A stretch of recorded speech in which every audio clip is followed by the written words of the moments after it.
Ja, jetzt reisen wir mal wie 1930 in den 30er Jahren, also um genau zu sein 1935. Die Autos gab es hier ab 1933. Horch hatte leider das große Problem, dass er wirtschaftlich kein Genie war, aber war hochbegabt technisch. Und der Mann hat praktisch mehrere Pleiten hingelegt, hat ab 1896 Karl Benz kennengelernt und dann haben sie die ersten Versuche gemacht mit tollen alten Autos. Damals war es ja das modernste überhaupt. Und ganz interessante Erfindungen kamen damals von August Horch.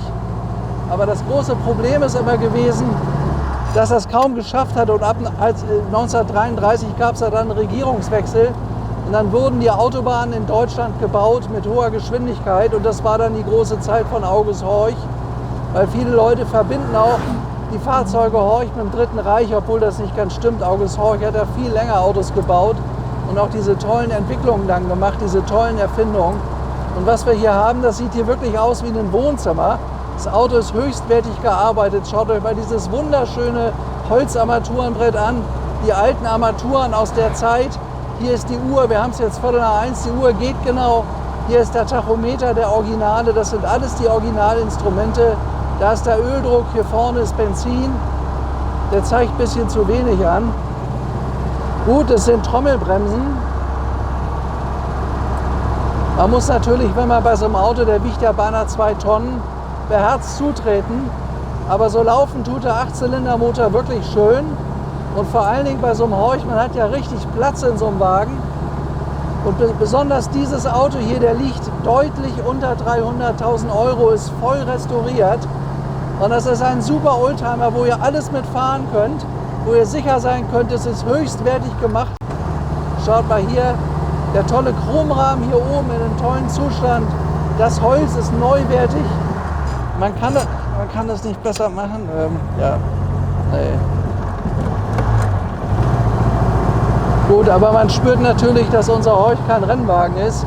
Er hat sein Gewicht und ihr wisst ja, wir sind in der Nähe der Bayerischen Alpen, da geht es hoch und runter. Aber was toll ist, man hat einen Riesenplatz. Das sieht aus wie ein Wohnzimmer von 1930 hier drin.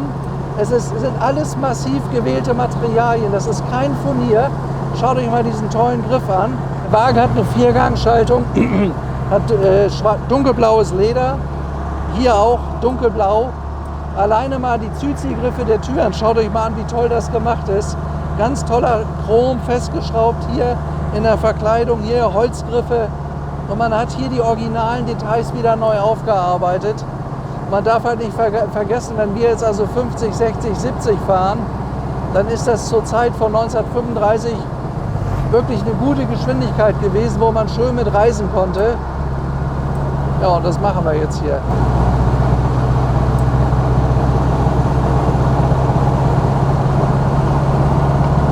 Ja, unser Horch hat eine 3,5 Liter Maschine, die ca. 75 PS bringt.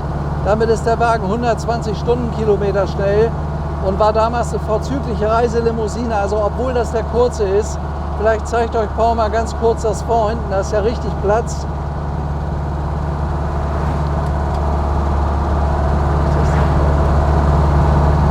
Also man konnte damals sehr bequem reisen mit dem Wagen. War eine tolle Reiselimousine, natürlich schwer. Alles ganz massiv gearbeitet, das kann man, glaube ich, sehr gut hier erkennen.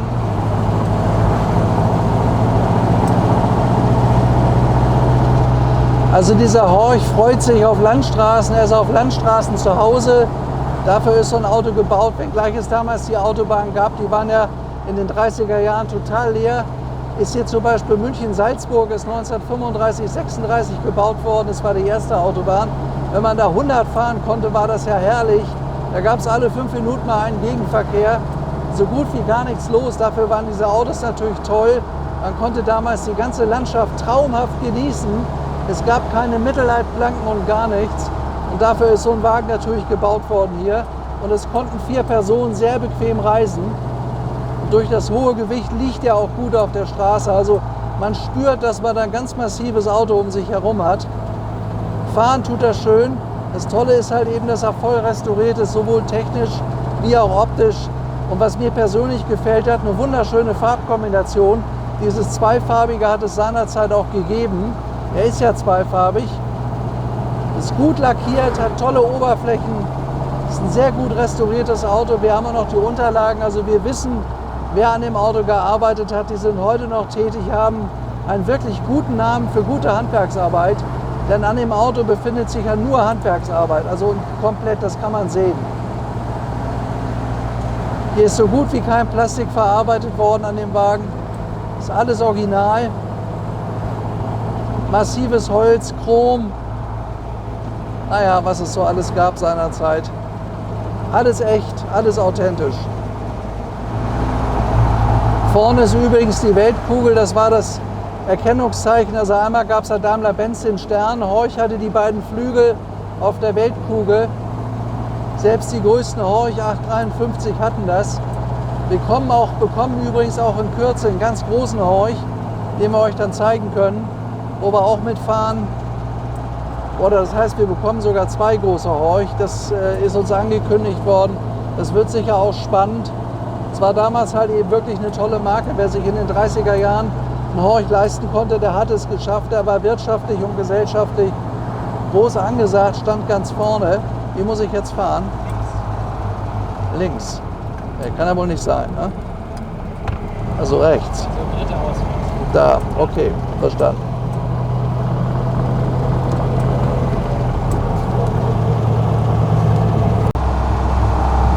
Ist übrigens ganz schön, hier vorne ist der Scheibenwischermotor. Könnt ihr da erkennen, er hat ja zwei kleine Scheibenwischer. Die Scheiben zu der Zeit waren nicht besonders groß. Das Auto hat natürlich ein voll gefüttertes Verdeck. Nur bei dem Wetter heute haben wir das natürlich nicht zugemacht. Hier ist der Motor und dann ging das immer so.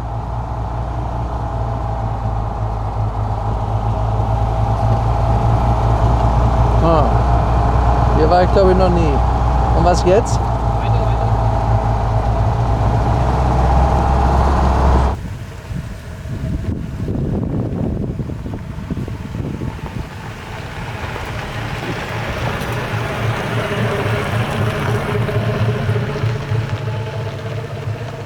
Durch die Kriegswirren sind ja ganz viele Autos von denen zerstört worden, nach Russland genommen worden oder überhaupt gar nicht mehr Existenz. Keiner weiß, wo sie sind. Und dieser hier, der hat überlebt und der ist in einer erstklassigen Arbeit restauriert worden. Das geht damit los. Also man hat nicht aufs Geld geguckt. Das seht ihr, er hat originale Michelin-Reifen. Das sind die teuersten Oldtimer-Reifen, die es gibt. Könnt ihr hier vorne auch sehen, Michelin. Dann ist er hier in einer, schaut mal, wie toll das lackiert ist. Alles authentisch. So hat er als Horch seinerzeit die Werkshallen verlassen. Auto ist ja in Sachsen produziert worden. In Zwickau, Eifer-Bipsch, ne? Wisst ihr ja. Und die Qualität, also ein 830 BK, das ist der kurze, heißt kurz, BL war der lange, gibt es so gut wie gar nicht. Also deswegen haben wir den auch auf diese tolle Wiese hier mal gestellt in Wildenwart. Schaut euch mal an, was das ein fantastisch restaurierter Wagen ist. Von erster Adresse gemacht. Ich kenne die Firma. Farblich finde ich das Auto absolut traumhaft. Er hat die originalen Vorkriegsblinker, die gab es ja bei vielen Autos hier vorne. Top-Zustand, ganz viele Originalteile noch. Das sind die Lampen, das ist die Bosch-Hupe hier vorne. Da sind die Lamellen vom Kühler. Und damals war das schon ein Auto der Auto-Union, die 4 Ringe, kennt ihr ja, die haben sich 1932 zusammengeschlossen. Durch die Weltwirtschaftskrise drohten einige von den Firmen pleite zu gehen. Und die Nobelmarke von den 4, heute ist das ja Audi, war seinerzeit Horch. August Horch seit 1896 dabei, war der sächsische Autopionier und das ist ja eigentlich bis heute so. Ich glaube, die meisten Horch, die unterwegs sind, die fahren immer noch in Sachsen. Der Wagen kommt aus einer etwas anderen Ecke, ist aber in Deutschland komplett nach Originalunterlagen restauriert worden. Und ich habe das eben beim Fahren gemerkt, wie der läuft. Das Auto läuft traumhaft. Der hat ja diese große 8-Zylinder-Maschine, hat zwar nur 75 PS, bewegt sich auch ein bisschen behäbig, aber ihr kommt jeden Berg hoch oder runter mit dem Wagen. Und es ist ein traumhafter Oldtimer. Der Restaurierungsstand bei dem Wagen, also wenn man das machen lässt, kostet das weit über 300.000 € und dann müsst ihr erstmal jemanden finden, der euch das so gut macht. Also das kann ich beurteilen. Ist egal, wo man guckt, ob das hier die wunderschön durchdesignten Türgriffe sind, schaut euch das mal an hier. Oder wenn man hier aufmacht, das sind die Originalgummis in den Einstiegstrittern oder hier, das ist ja alles erstklassig gemacht. Also besser kann man es nicht restaurieren. Auch die Holzarbeiten hier. Das ist größtenteils nur das originale Holz, was man wieder aufgearbeitet hat. Hier die Lederriemen um die dicken Türgriffe herum, um die Türen zuzuziehen. Auch die Taschen hier vorne, Leder. Übrigens auch höchstwertiges Leder, was hier verarbeitet wurde. Richtig schönes, festes Leder. Also toll. Die Türen, die hängen auch nicht, das tun die meisten, weil nämlich ein Holzrahmen drunter ist. Der zieht Wasser und im Laufe der Jahrzehnte wird der dann weich und dann hängen die Türen. Könnt ihr immer sehen, wenn dann an den Chromeinstiegen so Schleifspuren sind, immer danach gucken, wer sich einen Oldtimer kauft. Also der Wagen ist in einem wirklich, es ist zwar 20 Jahre her, dass das gemacht hast, aber in einem fast neuwertigen Zustand. Und so schön habe ich einen 830 BL von der Qualität bzw. BK noch gar nicht gesehen. Der BL hatte übrigens 4 Türen, unser hat nur 2 Türen, aber Paul sagte das gerade, man sitzt ja herrlich. Und ich will euch das auch mal zeigen. Ich setze mich mal da hinten rein. Also einmal die Türen, die gehen vorne hin auf. Man kann den Sitz nach vorne klappen und man sitzt dann hier hinten wie einer richtig großen, geräumigen Kutsche. Ein Riesenplatz, man stößt mit den Knien überhaupt nicht an hier. Ist einfach fantastisch. Übrigens habe ich hier die Akte liegen. Könnt ihr sehen, die ist ziemlich dick. Den Restaurierungsbetrieb kennen wir noch. Man hat sich damals alles besorgt, was man bekommen konnte. Hier Horchzeichen, Horch 8, das waren die 8-Zylinder, haben ja fast nur 8-Zylinder gebaut. Ersatzteilliste original und war wie gesagt Auto Union AG Zwickau. Für Horch 830B, 830BK, 830BL. Ja, das waren alles 8-Zylinder, alles authentisch und danach ist der Wagen auch restauriert worden. Auch sonst hat er eine wunderschöne Akte, er ist jetzt schon sehr, sehr lange im Besitz. Es gibt das auch fotodokumentiert. Also Auto hat tolle Nachweise, tolle Belege. Und ich mag sowas immer, wenn ich mir die Details an so einem Auto angucke. Ob das hier die richtigen Fensterkurbeln sind oder das ist alles in einem fantastischen Zustand. Auch hier die Sattlerarbeiten sind super gemacht worden. Und auch dieses schöne Leder, genau das Leder, so gehört das auch.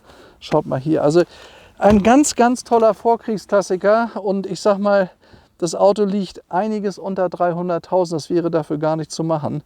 Wer also einen Einstieg will, wenn er heute euch einen 220a Cabrio kauft, Mercedes, gut gemachte Autos kosten ja schon 200. Dafür hat man hier eine ganz andere Klasse für unerheblich mehr, also für wenig mehr nur. Unerheblich mehr? Nee, das ist ja nun Quatsch. Also ist auch egal. Also auf jeden Fall für wenig mehr. Also ich finde das Auto klasse und er macht einen Riesenspaß zu fahren. Und wir haben ja hier auch so ein bisschen die Gegend aus der Zeit, sag ich jetzt mal. Hier passt so ein Auto her. Kann man natürlich auch in Norddeutschland fahren, aber hat mir einen Riesenspaß gemacht, eben mit dem Auto zu fahren. Ja, die Qualität, erste Klasse. Übrigens hier, das sind die Mittelpfosten, die kann man hochmachen, wenn es verdeckt dann drauf kommt. Ne? Das ist praktisch die Führung für die Fenster, auch chrom hier, tipptopp renoviert, auch die Gummis. Also es ist wirklich super gemacht und hat ein ganz schweres, gefüttertes Verdeck. Nur bei dem Wetter heute lassen wir das einfach unten. Kurbeln funktionieren ganz prima, gehen aber nicht weiter runter wegen der Radausschnitte. Ja, also ich sag mal, weiß jetzt nicht, ob ihr noch was vergessen habt. Zur Horch-Geschichte habe ich was gesagt. Wie gesagt, in dem Fall ist Horch eine Marke, besonders aus dem Dritten Reich. Die waren sehr, sehr erfolgreich. Die haben von einigen Modellen ja über 1000 Stück verkauft. Wenn man damals einen guten Job hatte im Militär oder auch in der Wirtschaft, war man mit einem Horch hervorragend angezogen. Tja, das ist unser Auto. Ja, hier hinten groß prangt das Horch-Logo drauf, das Horch-Zeichen H und oben drüber Horch von August Horch. Das sieht dann so aus. Und das hier ist eine Gepäckbrücke, weil der Kofferraum damals, der war ja nicht übermäßig groß. Oh, das Licht an sehe ich gerade, hier die Beleuchtung. Wollen wir den nicht ausmachen? Nicht, dass die Batterie platt geht. Okay. Ja, hier Gepäckbrücke, die hatten früher diese großen Koffer. Hier war natürlich dann auch noch der Kofferraum dahinter, da passte aber nicht allzu viel rein. Auto ist ja ungefähr 5 Meter lang, aber da konnte man einen riesen Kasten hinten drauf machen. Und da ging meistens auch mehr rein als in die normalen Kofferräume heute. Auto wiegt 2 Tonnen, ist natürlich mit 75 PS ein bisschen untermotorisiert, aber wen kümmert das? Man fährt ja sowieso nur 80 bis 100 mit so einem Wagen. Aber sowas in der Garage zu haben mit der Qualität, gibt einem eine Riesenfreude. Ihr wisst ja, mein Motto, Freude am Auto. Und das ist wieder mal ein Auto, Cargold-Qualität. Schaut mal, wie die Sonne da so quer drüber streicht über die Flächen auf das Spaltmaß. Also das Auto ist wirklich absolut erstklassig restauriert. Und wir freuen uns schon, wir können euch dieses Jahr noch 2 weitere Top-Horch zeigen. In gleicher Qualität, etwas größere Modelle. Aber schaut euch das mal an, was das schöne Autos waren seinerzeit. Übrigens ist das Licht jetzt erst recht an.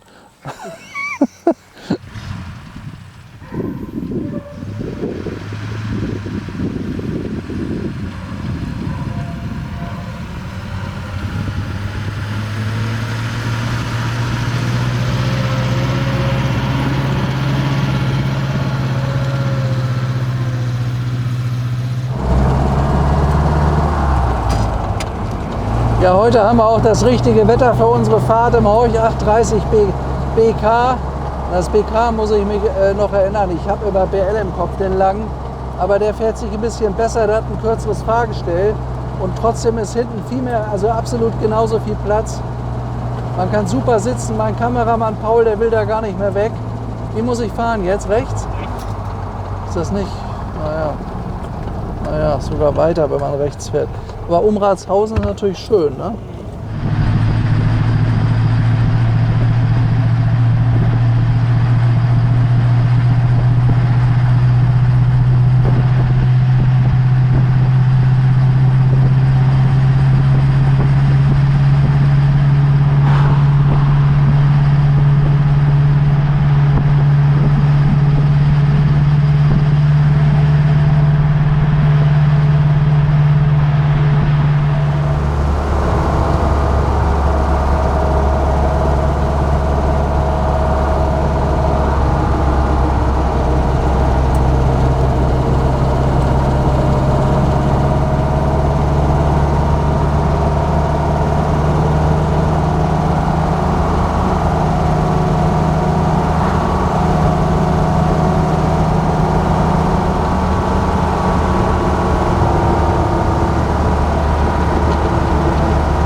Aber so eine Straße ohne Autos, da kann man hier bei uns in Oberbayern das Gefühl haben, man befindet sich im Jahr 1936.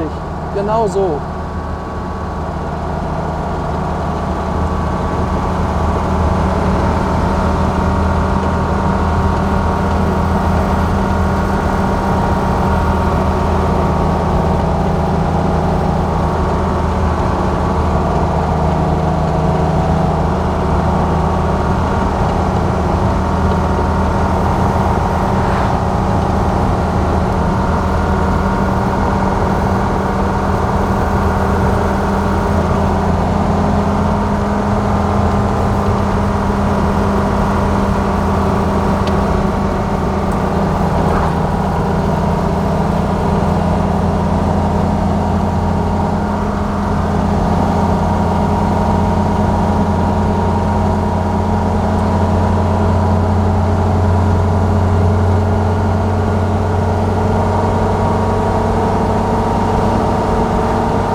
Die Autobahn? Das macht er. Okay.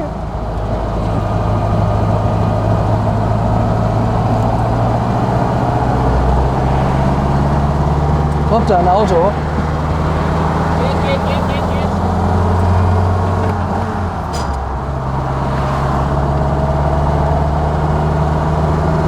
Ja, heute ist Freitag, du. Hoffentlich kommen wir da nicht in den Stau, du. Oh je, hoffentlich war das kein Fehler, du. Ja.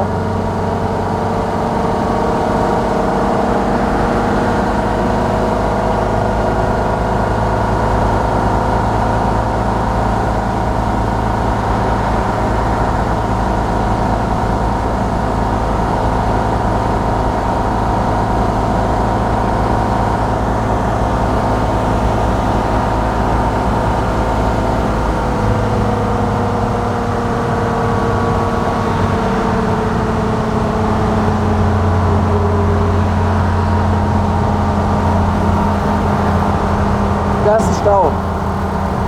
Scheiße. Das war ein Fehler. Oh nein, du. Ach du lieber Gott. Du. Was machen wir jetzt, du? Nee, oh nee. Und dann, jetzt habe ich Hitze aber richtig. Die würde ja abstellen. Das bringt, jetzt stecken wir im Stau im Horch. Das ist unglaublich. Also 1936 gab es das nicht hier. So ein Scheiß. Mittendurch. Können wir nicht bringen. Jetzt wollten wir euch mal eine Autobahnfahrt zeigen mit dem Horch 830 PK. Ja gut, wir haben Freitagnachmittag, habe ich nicht nachgedacht. Und landen da prompt im Stau. Hier ist ja riesen Reiseverkehr. Sonst meiden wir die Strecke, aber wir haben hier gleich die Abfahrt. Also Autobahn fährt er auch schön 90, wunderbar.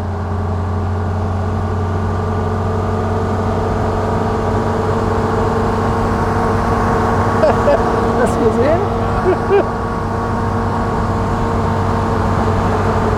Ja, die Leute freuen sich, ne? Also jetzt haben wir sogar einen Autobahntest gemacht. Der Horch läuft wunderbar auf der Autobahn, die Maschine marschiert klasse. Die Leute freuen sich, sind begeistert, uns zu sehen. Diese Autobahn war ja die erste Reichsautobahn, die überhaupt gebaut wurde.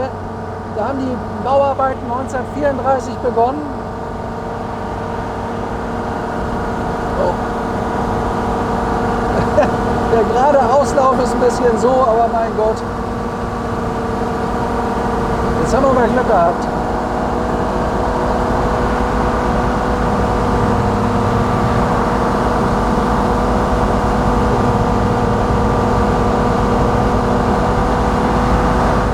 Also der ganz große Vorteil bei unserem Horch ist, dass man nie geblitzt wird, kann uns nicht passieren.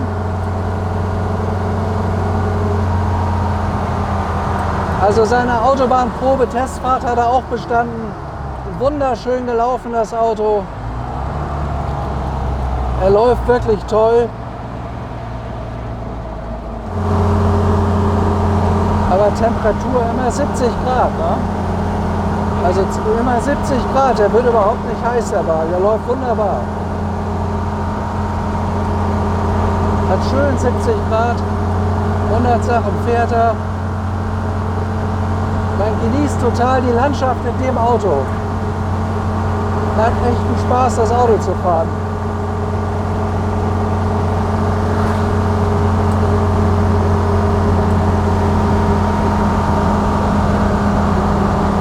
Von 1932 bis 1942 war gerade der 830er das Erfolgsmodell von Horch überhaupt.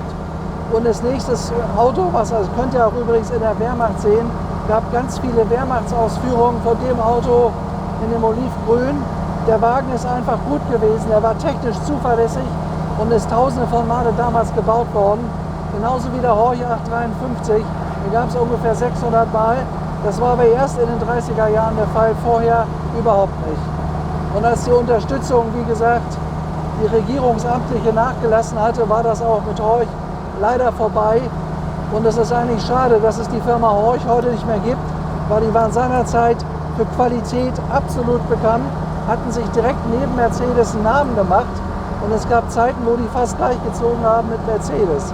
Aber sind heute nicht mehr unterstützt worden und ich frage mich manchmal, ob das nicht eine gute Idee wäre, den Namen Horch, der wirklich bedeutend ist, der hat ja einen Klang, sowas wieder weiterleben zu lassen. Also ich wäre dafür.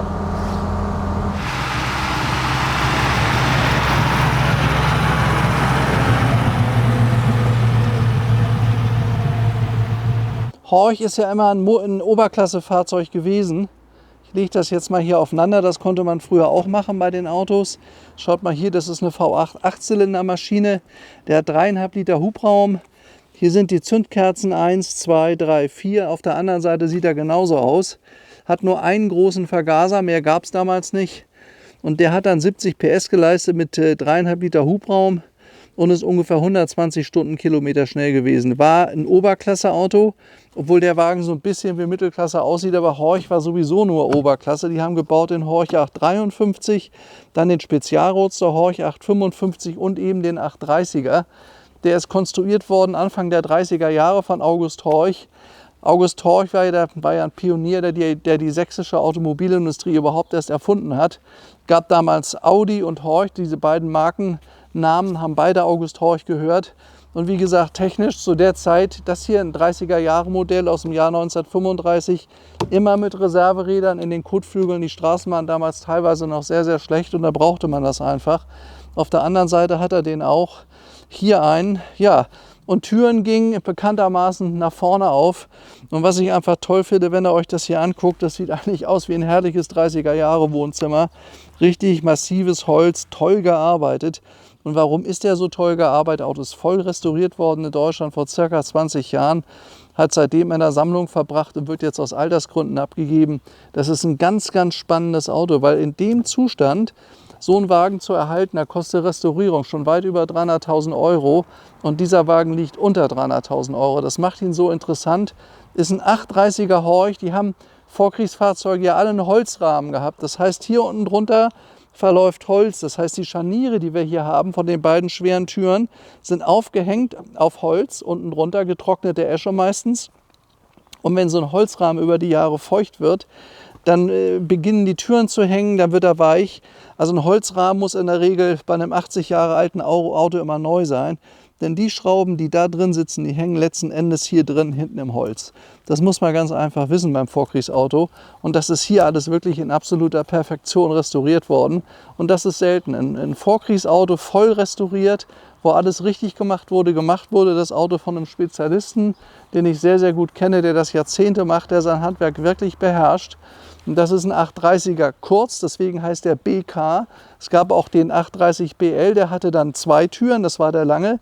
So ein Auto haben wir kürzlich nach Australien verkauft, der war ganz original. Da merkte man auch die Originalität, aber es gibt ja Leute, die sammeln sowas. Aber mit dem Oldtimer könnt ihr richtig fahren und der ist in jedem Detail in einem wirklich guten Zustand. Und das merkt man auch beim Fahren. Ja, das war jetzt eine ausgiebige Probefahrt. Das hat mir auch einen riesen Spaß gemacht. Ich setze mich mal auf die Stoßstange. Damals konnte man das ja noch. War alles schön stabil, alles massiv gebaut, hat alles gehalten. Ja, ich hoffe, das war was Besonderes. War ein Horch auf der Autobahn und so eine lange schöne Horchfahrt bei so einem tollen Wetter mit so einem erstklassig restaurierten Auto dürfte es nicht geben. Ja, da wünsche ich euch alles Gute. Freue mich auf den nächsten Film. Bleibt mir treu. Euer Stefan Luftschütz, bis in Kürze und ciao.